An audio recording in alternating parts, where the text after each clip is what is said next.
चलिए बच्चों, आज हम लोग पढ़ते हैं अंक गणित की आधारभूत प्रमेय, फंडामेंटल थ्योरम ऑफ अर्थमेटिक, जो दूसरा टॉपिक है रियल नंबर्स का।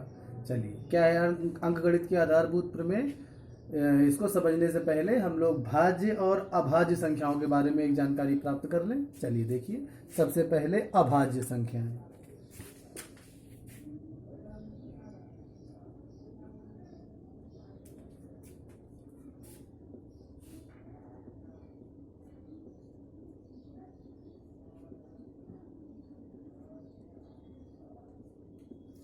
हम लोग छोटी कक्षाओं में अभाज्य संख्याओं के बारे में पढ़ चुके हैं। एक बार इसको पुनः रिकॉल करते हैं। अभाज्य संख्याएं एक को छोड़कर वे संख्याएं जो या तो स्वयं से या केवल एक से विभाज्य हो अभाज्य संख्याएं कहलाती हैं।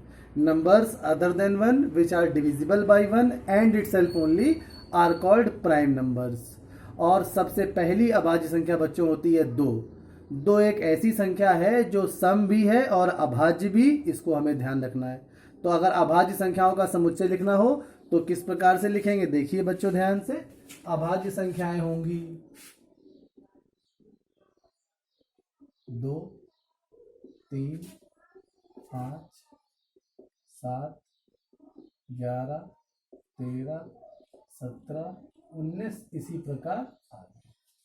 बच्चों, अभाज्य संख्याएं अनंत हो सकती हैं। सबसे छोटी अभाज्य संख्या 2 है, सबसे बड़ी अनंत, तथा 1 से 100 के बीच में 25 अभाज्य संख्याएं होती हैं।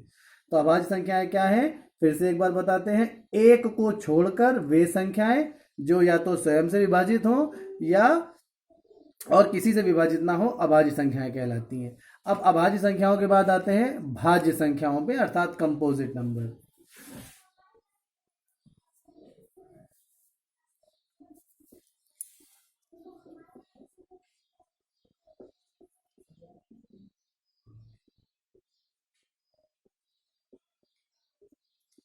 तो भाज्य संख्याएं क्या है? इसमें भी वही परिभाषा ये इस प्रकार से दे सकते हैं कि एक को छोड़कर वे संख्याएं जो अभाज्य नहीं है भाज्य संख्याएं कहलाती हैं। देखिए ध्यान से, भाज्य संख्याएं क्या होंगी? पहली भाज्य संख्या हम ये भी कह सकते हैं कि वे संख्याएं एक को छोड़कर जो अभाज्य नहीं है वही संख्याएं भाज्य हैं। तो पहली भाज्य संख्या बच्चों क्या होगी? 4।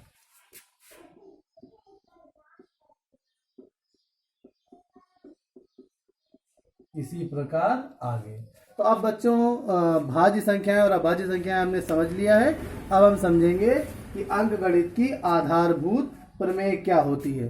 तो अंक गणित की आधारभूत प्रमेय ये कहती है कि प्रत्येक भाज्य संख्या को हम अभाज्य संख्याओं के गुणनफल के रूप में व्यक्त कर सकते हैं, तथा यह गुणनफल अद्वितीय होता है अगर हम उसके क्रम को ध्यान ना दें या आरोही क्रम में लिखें। फिर से सुनिए, अंक गणित की आधारभूत प्रमेय क्या है कि प्रत्येक भाज्य संख्या को अभाज्य संख्याओं के गुणनफल के रूप में व्यक्त किया जा सकता है, तथा यह गुणनखंड अद्वितीय होता है, अर्थात उसके अलावा कोई और गुणनखंड नहीं हो सकता किसी संख्या का, तथा अगर हम क्रम को ध्यान ना दें या इसे आरोही क्रम में लिखें। तो इसकी परिभाषा पे विचार करते हैं। क्या है अंक गणित की आधारभूत प्रमेय?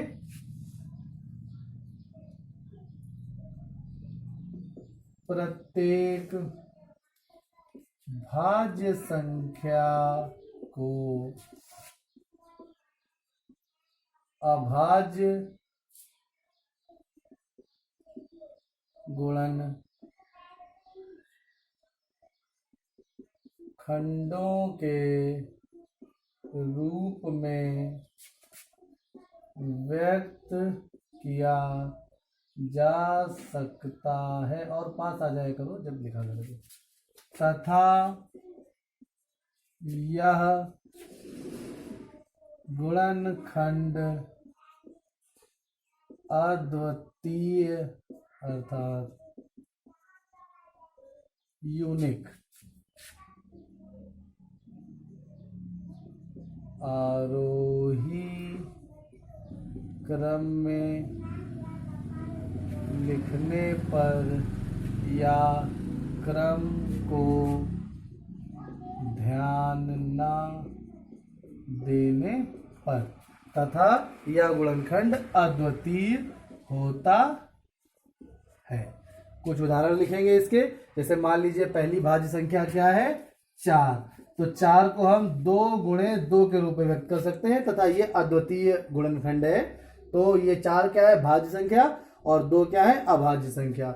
और देखते हैं, जैसे मान लीजिए 6 है, इसको हम 2 गुणे 3, उसके बाद 8 है, इसको 2 गुणे 2, उसके बाद 9, इसको 3 गुणे 3, इसी प्रकार आगे। मतलब ये सब क्या है, भाज्य संख्याएं, और ये इसके क्या है, अभाज्य गुणनखंड।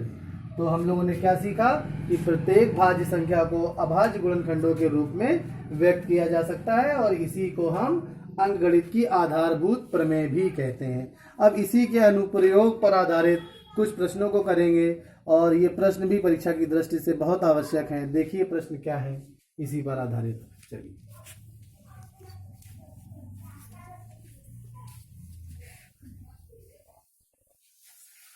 चलिए एक प्रश्न करते हैं कि सिद्ध करें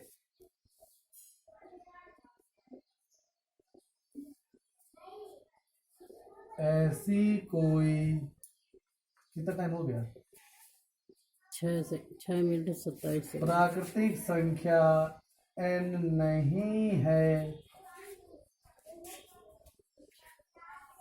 जिसके लिए 6 की घात n 0 पर समाप्त होगा। चलिए बच्चों, इस प्रश्न को टाइम ज़्यादा हो गया है तो अगले वीडियो में हम लोग करेंगे।